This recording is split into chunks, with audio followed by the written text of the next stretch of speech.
បងប្អូនម្សិលមិញហ្នឹងទៅផ្សារខ្មែរហើយមុនដំបូងហ្នឹងអត់មានទៅរកអីទេបងប្អូនអើយទៅរកមើលគ្រឿងម្ហូប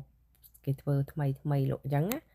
ហើយម្ហូបគាត់ធ្វើកន្លែងហ្នឹងឆ្ងាញ់បងប្អូនរសជាតិយើងអាចទទួលយកបានហើយមិញហ្នឹងគឺនំបញ្ចុកហើយនេះជាបុកល្ហុងហើយខ្ញុំយកបុកល្ហុងមួយដោយសារកូនខ្ញុំគាត់ចូលចិត្តញ៉ាំផ្សារហ្នឹងនៅឆ្ងាយពីផ្ទះខ្ញុំមកបងប្អូនបើក40នាទីជាងអញ្ចឹងឲ្យតែបានទៅម្ដងនិយាយថាប្រមូលយករបស់ញ៉ាំហ្នឹងប្រមូលយកចង់អស់ហើយមានមកល្ហុងមីកាឡាពោះគោឆាមីស៊ូសឡអីហ្នឹងគឺថាឲ្យតែមានប្លែកភ្លេចមួយមុខទៀតគឺនំគ្រក់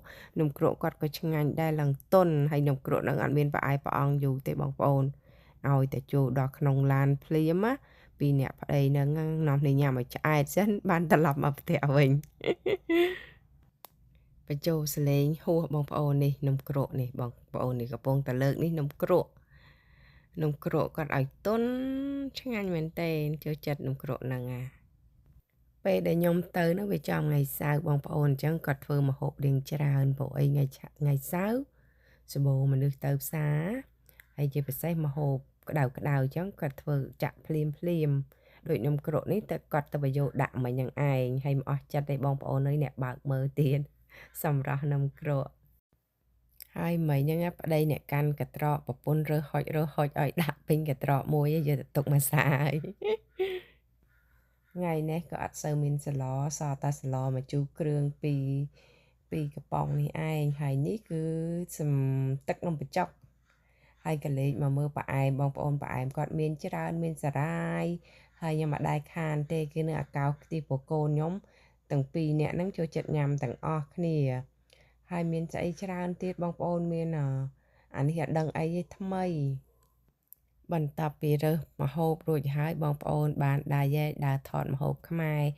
ចង់បង្ហាញបងប្អូនតើមានផលិតផលខ្មែរអីខ្លះចូលបងប្អូនចូលមកច្រើនលើកនេះអានេះជាទឹកសម្រាប់យើងឆា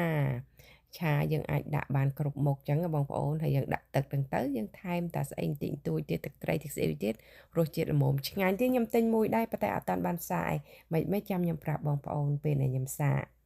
តែតំណងរបស់គេដែរហ្នឹងបងប្អូនហើយតម្លៃមួយដបហ្នឹងគឺ$9ដោយសារទំនិញដែលយើងនាំចូលនៅភាគច្រើនគាត់ផ្ញើរបៀបយើងផ្ញើអីវ៉ាន់ធម្មតាអញ្ចឹងបានជាតម្លៃវានឹងនៅថ្លៃដែរ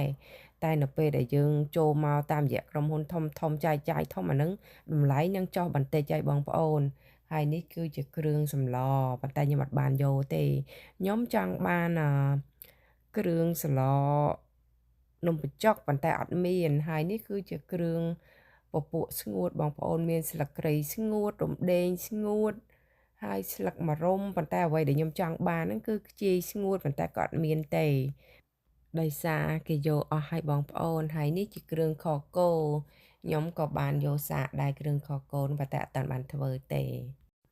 ហើយអីវ៉ាន់ខ្មែរនៅមានច្រើនទៀតបងប្អូនចាំខ្ញុំដាក់វីដេអូខ្លីៗជាបន្តហើយឥឡូវក៏លេចមកខ្វាគោនេះគាត់ថាគាត់ទៅធ្វើហើយជូរល្មមហើយគាត់ក៏ធ្វើសាច់គោចង្កាក់ដែរបងប្អូននេះសាច់គោចង្កាក់មានអីសាច់គោគាត់ឈ្ងុយគ្រឿងល្អរសជាតិឆ្ងាញ់អូខេបងប្អូនដើម្បីកុំឲ្យវីដេអូយើងវែងពេកខ្ញុំសូមបញ្ចប់ត្រឹមនេះហើយក៏សូមអរគុណពុកម៉ែបងប្អូនទាំងអស់ដែលតែងតែទស្សនាវីដេអូរបស់ខ្ញុំអញ្ចឹងចាំជួបគ្នានៅវីដេអូក្រោយទៀតអូខេអរគុណច្រើនជម្រាបលា